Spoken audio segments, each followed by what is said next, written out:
औरंगजेब को लेकर सियासी बवाल बढ़ता जा रहा है। पहले अबू आजमी ने औरंगजेब की तारीफ की थी, जिस पर उन्हें महाराष्ट्र विधानसभा के मौजूदा सत्र से निलंबित कर दिया गया था। वहीं जेडीयू के खालिद अनवर ने भी औरंगजेब को अच्छा प्रशासक बताया। इस पर जेडीयू के ही विधायक कुमार संजीव ने अपनी पार्टी के नेता पर पलटवार किया। उन्होंने कहा कि जो लोग औरंगजेब की तारीफ करते हैं वो देशद्रोही हैं और ऐसे लोगों को भारत से निकाल फेंकना चाहिए। इन्हें पाकिस्तान, बांग्लादेश या गाजा पट्टी में भेज देना चाहिए। अब इन बयानों के बाद नया दावा सामने आया है। ये दावा किया है प्रसिद्ध इतिहासकार राम पुनियानी ने। उन्होंने कहा है कि औरंगजेब ने करीब 15 मंदिर तोड़े थे, लेकिन 100 से ज्यादा मंदिरों को दान दिया था।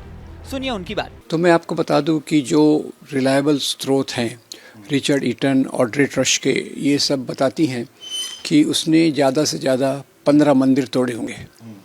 और मंदिर को तोड़ने का कारण भी विशेष था। कई मंदिरों में उनके विद्रोही छुपे होते थे, कई मंदिर उनके विद्रोहियों से मिल जाते थे, और ये कारण था जिसके कारण उसने कुछ मंदिरों को तोड़ा। एक आपको उदाहरण देता हूँ। डॉक्टर पट्टाभी सीतारामैया की किताब है फेदर्स एंड स्टोन। उसमें डॉक्टर पट्टाभी सीतारामैया लिखते हैं कि काशी का जो मंदिर तोड़ा गया था क्योंकि वहाँ कुछ अनैतिक काम चल रहे थे। अब ये डॉक्टर पट्टाभी सीतारामैया कहते हैं, जो आज़ादी के आंदोलन के बड़े लीडर भी थे। अब ऐसे और कारण होंगे जिसके कारण करीब 12 से 15 मंदिर उसने तोड़े होंगे। ये भी एक दुर्भाग्य की बात है। पर सवाल ये उठता है कि क्या जब उसने ये मंदिर तोड़े और मंदिर तोड़ना ही उसका काम है, तो उसने बाकी मंदिरों को दान क्यों दिया? डॉक्टर विशंबरनाथ पांडे की एक किताब है Farmans of King Aurangzeb. Doctor Vishambharnath Pandey भी आज़ादी के आंदोलन से जुड़े थे, बाद में उड़ीसा के गवर्नर भी बने आज़ादी के बाद। और उन्होंने क्या किया, अपने रिसर्च स्कॉलर्स को भेजकर उत्तर भारत के बहुत सारे मंदिरों के पुजारियों के पास औरंगजेब द्वारा जो दिए गए आदेश फरमान थे उनको जमा किया। तो उसमें से ऐसा है कि करीब 100 मंदिरों को उन्होंने दान दिया। अब ये आश्चर्य की बात है। अगर आप कह रहे हैं 15 मंदिरों को तोड़ा और 100 मंदिरों को दान दिया। वही मैं बता रहा था कि 100 मंदिरों में मुझे 3 मंदिरों का याद रहता है।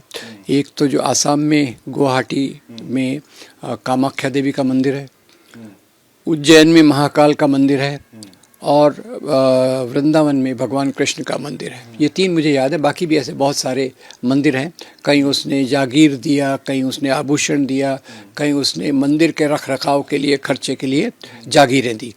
राम पुनियानी से जब न्यूज नेशन के संवाददाता ने पूछा कि आखिर कुछ मंदिर तोड़ने और कुछ में दान देने की वजह क्या थी, तो सुनिए उन्होंने क्या बताया। देखिए, उस समय जो ज़्यादा प्रजा हिंदू थी, और ये बात हर एक राजा जानता है कि प्रजा की भावनाओं का आदर किए बगैर आप सुचारू रूप से राज्य नहीं कर सकते। और औरंगजेब ने 49 ईयर्स या 50 ईयर्स तक राज किया, और उसने हिंदू राजाओं को भी अपने साथ मिलाया, हिंदू प्रजा को भी अपने साथ लेकर चले। तो इसलिए कई बार उन प्रजा के उस तबके को खुश करने के लिए वो मंदिरों को दान भी देता था। और इसमें दूसरी बात यह है कि जैसे ये दोनों बातें हैं, हिंदू विरोधी होता तो 49 साल तक हिंदू मेजॉरिटी पे राज कैसे करता। अब उसमें कई लोग कहते हैं कि उसने भाई धर्मांतरण के लिए काम किया। तो ये बात मैं कहना चाहूँगा कि दुनिया में कोई भी राजा धर्मांतरण नहीं करता। एक ही राजा हुआ है भारत में, सम्राट अशोक, जिन्होंने अपने प्रचारकों को भेज के बुद्ध धर्म का, मानवतावाद का प्रचार किया। बाकी राजा लोग कई बार अपने विरोधी राजाओं का अपमान करने के लिए, हारे हुए राजाओं का अपमान करने के लिए अपमानजनक शर्तें, इंसल्टिंग कंडीशंस डालते थे। उसमें कई उदाहरण हैं। जो छत्रपति संभाजी महाराज का उदाहरण है वो उसी में आता है। तो खैर, इसमें हिंदू विरोधी नहीं था, ये बताने के लिए और बताना चाहता हूँ। अब राजा कोई अकेले तो शासन करता नहीं है, उसका दरबार होता है। दरबार में बड़े अधिकारी, छोटे अधिकारी, राजा, मनसबदार, मिर्ज़ा राजा, ये सब कैटेगरीज होती हैं। जैसे आज के इसमें होता है MP, MLA, ग्राम पंचायत का लीडर, ऐसा उस समय भी जो स्ट्रक्चर था। तो उसमें आप देखिए तो हर एक मुग़ल राजा के दरबार में हिंदू अधिकारी थे। अकबर से शुरू कीजिए, अकबर का मुझे मालूम है। अकबर के दरबार के 9 रत्न, बीरबल, राजा टोडरमल, अकबर के प्रधान सेनापति राजा मान सिंह। औरंगज़ेब पे आते हैं तो औरंगज़ेब तक आते आते उनके दरबार में जो हिंदू राजाओं की संख्या थी, जो उनके एडमिनिस्ट्रेशन में उनके लिए काम करते थे, वो 33 या 33-4% हो गई थी। उसमें राजा जय सिंह, जो शिवाजी से मुठभेड़ करने के लिए आए थे औरंगजेब की तरफ से, वो राजा जय सिंह थे। दूसरे थे राजा जसवंत सिंह और तीसरे थे राजा रघुनाथ बहादुर, जो उनका खजांची रेवेन्यू डिपार्टमेंट देखते थे। ये राजा रघुनाथ बहादुर, जो टोडरमल का मैंने बात की ना, अकबर के दरबार के, उसके ग्रैंडसन थे, पोते थे।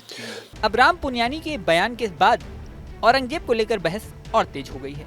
इस वीडियो में फिलहाल इतना ही। बने रहें न्यूज नेशन के डिजिटल प्लेटफॉर्म पर। न्यूज नेशन अब व्हाट्सएप पर खबरों के ताजा अपडेट के लिए न्यूज नेशन के इस QR कोड को स्कैन करें।